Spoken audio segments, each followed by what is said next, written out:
to glorify and honor God. If we don't do that, God is not pleased. Back in Daniel chapter 5, the famous chapter where King Belshazzar sees the handwriting on the wall, and that handwriting gave the message to Belshazzar that his kingdom was coming to an end, that his kingdom would be taken from him and given to another. And the prophet Daniel told Belshazzar the reason why that was going to happen. Daniel 5 verse 23, he said, because the God who holds your breath in His hand, you have not glorified. You think this is serious business? It is. In Leviticus chapter 10, verse 3, Nadab and Abihu, the sons of Aaron, who flippantly offered to God strange fire, unauthorized fire. They offered God worship that He had not authorized, and they were struck dead because of that, instantaneously. And as Moses was reflecting on that happening, he said, now I know what God meant. This is Leviticus 10:3. I'm paraphrasing. Now I know what God meant when He said, those who come near me in worship, by those people I must be glorified. You see, when we disobey God, when we do things for which God has not given us sanction, we're not honoring God. And God takes that very seriously. So why did God create us? Why do you exist? Why did God give you life? First of all, He gave you life so that you would seek Him. Acts 17:27. And He's not far from every one of us, and if you seek, you'll find. Matthew 7. When we have found God, He wants us to glorify Him, to honor Him, to show Him proper respect. Verbally, yes, but not just verbally. Also by our actions. But now a third point. God also created you so that you could prepare for eternity. God created you to prepare yourself for eternity. Back in Acts chapter 17, as Paul was wrapping up his lesson there to those people of Athens, the ones that he had earlier said, God created you to seek Him, he gets around to this judgment principle at the end of his lesson, Acts 17, verse number 30.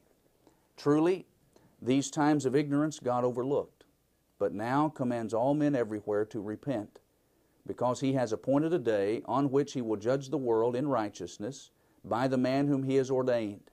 He has given assurance of this to all by raising Him from the dead. Paul said the reason why God created you to seek Him is because God is wanting you to prepare yourself for eternity. That's part of your purpose in life too. This life that God has blessed us with is a probationary period, if you will.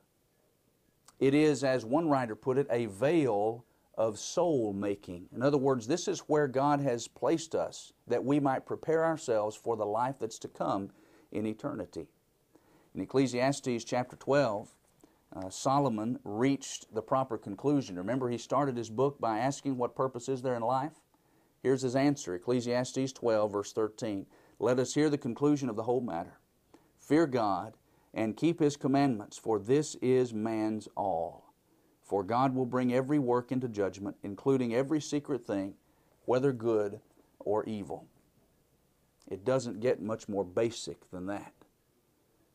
Why are you here? To seek God, to honor God, to prepare for eternity. Now, if we understand that principle, it'll affect the way we live. We'll be more concerned with God's reputation than with our own.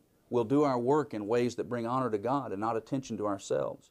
We won't frustrate God's plan for our lives by establishing our own selfish purposes. We'll handle our conflicts differently. What if you have a conflict with your spouse? What if both of you then say, all right, how can we solve this conflict in a way that honors God? I guarantee you'll solve your conflicts if you approach them that way. And so are you fulfilling God's will? Do you know what your purpose in life is, and are you fulfilling that purpose? I hope you are. Thank you for joining us today. I'll be right back with a free offer.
I hope that you found today's lesson helpful, and to help you in your continued study, we'd like to offer you a free copy of today's lesson.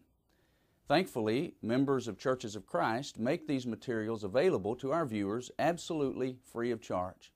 All you have to do is contact us and let us know the name of the program that you'd like to have a copy of, and you can see today's program, the title on your screen, and let us know the format in which you'd like to have it.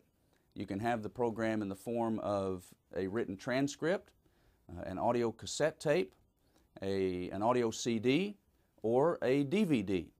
And you can have any of those formats, and again, it's free of charge. It won't cost you a thing. You can contact us in a number of ways. We have an 800 number that's a voicemail system where you can leave the pertinent information.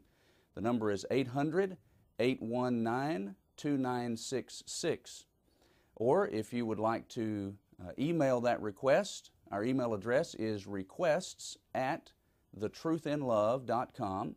Or you can go to our website, which is www.thetruthinlove.com, and our materials are available there. You can fill out an order form. Or if you want to send us a postcard or a letter, our mailing address is Post Office Box 865, Hurst, Texas, 76053. And again, we stress to you there is no cost or obligation. We just want you to have the material. We thank you for watching.